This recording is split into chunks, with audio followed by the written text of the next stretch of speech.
किसी मिट्टी के एक कण को उठा लें, भक्ति मार्ग में कहते हैं कण कण में भगवान, तो उस कण में भगवान मिलेगा? पहचानेंगे कि कण में भगवान है? कण का बड़ा रूप शिवलिंग है, मंदिरों में रखा हुआ है। किसी की बुद्धि में आया कि इस लिंग में भगवान होता है? या कभी हुआ था? कभी आया? नहीं आया। किसी की बुद्धि में नहीं आता। खुद भगवान आकर के अपना परिचय देते हैं। बच्चे, ये जो लिंग है, जिस लिंग की तुम पूजा करते हो, पूजा पवित्र की होती है या अपवित्र की होती है? और दुनिया में जो मनुष्य मात्र हैं, बच्चों की पैदाइश करते हैं, वो वही कर्म कर रहे हैं कि तो कोई दूसरा कर्म कर रहे हैं? हैं? वही कर्म कर रहे हैं, तो उनकी पूजा क्यों नहीं करते? उन सब की पूजा करो, वो भी तो यही कर्म कर रहे हैं, क्यों नहीं करते? तो भक्ति मार्ग बोलते हैं। भक्ति मार्ग का है, तुम ज्ञान मार्ग के हो, इसका क्या प्रूफ? ज्ञान मार्ग तुम्हारे ज्ञान में क्या कहता है?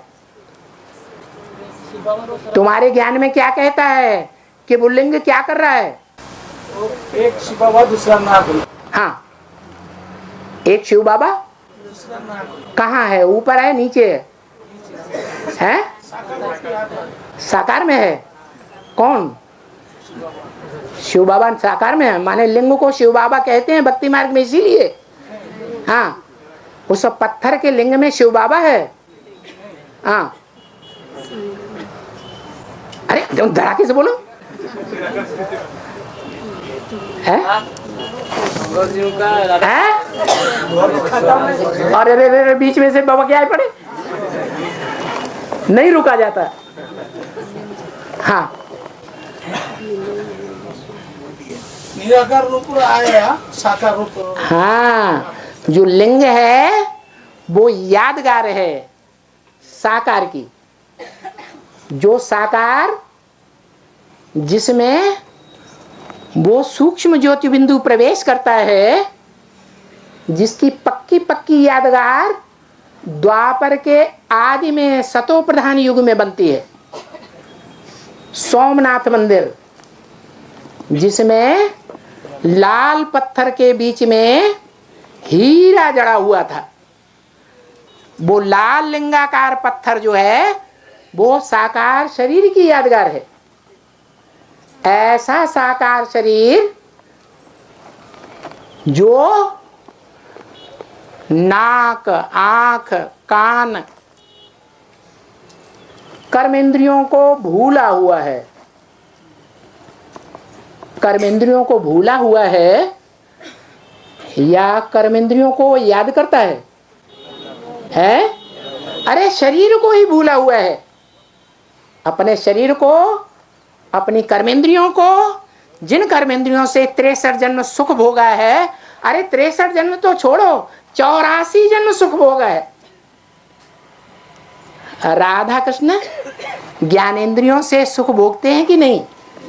है तो 84 जन्म सुख भोगा है। उस शरीर को, उस शरीर की कर्मेंद्रियों को भूला हुआ है। किसको याद करता है? निराकार ज्योति बिंदु को। किसको याद करता है? शिव बाप को याद करता है। शिव बाप तो आत्माओं का बाप है। सिर्फ आत्माओं के बाप को याद करने वाले तो विधर्मी बनते हैं, विदेशी बनते हैं, या विदेशी धर्म में कन्वर्ट होते हैं। हाँ, हम शिव बाबा को याद करते हैं। शिव बाबा माने साकार और निराकार का मेल, उसको याद करता है। तो वो लिंग है या नहीं है? लिंग तो है, लेकिन जो लिंग स्वरूप शरीर रूपी रथ है, उस आत्मा को वो रथ भूला हुआ है। सिर्फ इतना बुद्धि में है कि उस रथ को किसने ले लिया है? आत्माओं के बाप ने ले लिया। और वो बाप ये विरुद्ध पक्का कराता है कि मैं तुम बच्चों को आप समान बना करके जाऊंगा। आप समान माने निराकारी, निर्विकारी और निरहंकारी बना के जाऊंगा। तो कोई तो पहले बनता होगा। जो पहले बनता है वो ही लिंग की यादगार है। जिस लिंग को हाथ, पांव, नाक, आंख, कान नहीं दिखाए जाते। क्यों नहीं दिखाए जाते? क्योंकि उस मन बुद्धि रूपी आत्मा को हाथ, पांव, नाक, आंख, कान, शरीर की याद ही नहीं रहती। सिर्फ मैं आत्मा ज्योति बिंदु। इस आत्मा ज्योति बिंदु की कमाल नहीं है, शरीरधारी आत्मा की कमाल नहीं है। किसकी कमाल है? इस शरीर को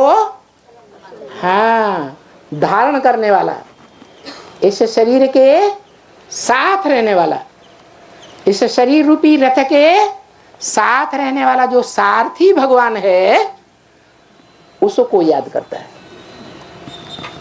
सदैव निराकारी आत्मा की याद रहती है, लेकिन वो निराकारी आत्मा इस लिंग के द्वारा कार्य कराती है। इसलिए पूजा जाता है।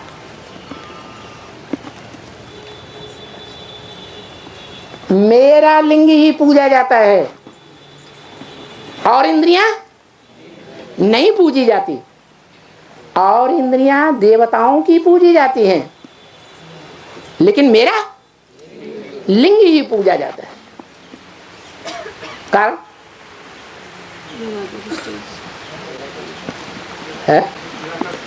कारण यही है कि मैं उस यादगार रूपी एक ही लिंग है, जिसे भक्ति मार्ग में बड़े बड़े राजाओं के राज्य में, राज परिवार में एक लिंग के रूप में पूजा जाता रहा। महाराणा प्रताप, शिवाजी सीरियल देखे हैं? नहीं देखे हैं? देख लेना। उनके परिवार में किसकी पूजा होती है? एक लिंग की पूजा होती है। एक लिंग को मान्यता देंगे, दूसरों को मान्यता नहीं देते। दूसरों को जो मान्यता देते हैं वो दूसरे धर्म में कन्वर्ट हो जाते हैं। भारतीय कन्याएं माताएं एक खूंटे से बांधी जाती हैं, तब उनकी महिमा होती है, या विदेशी कन्या माताओं की तरह अनेक शादियां करती हैं तब उनकी पूजा होती है? ये गायें हैं, ये अपने मुख से कुछ नहीं बोल सकते। जीवन में माँ बाप जहां डाल देते हैं, जीवन भर वहां बंद करके रहती है। पवित्रता की पावर होने के कारण उन्हें अपवित्रता अच्छी ही नहीं लगती। तो देखो इतना अंतर है। समझ में आया? क्या पूछा था? है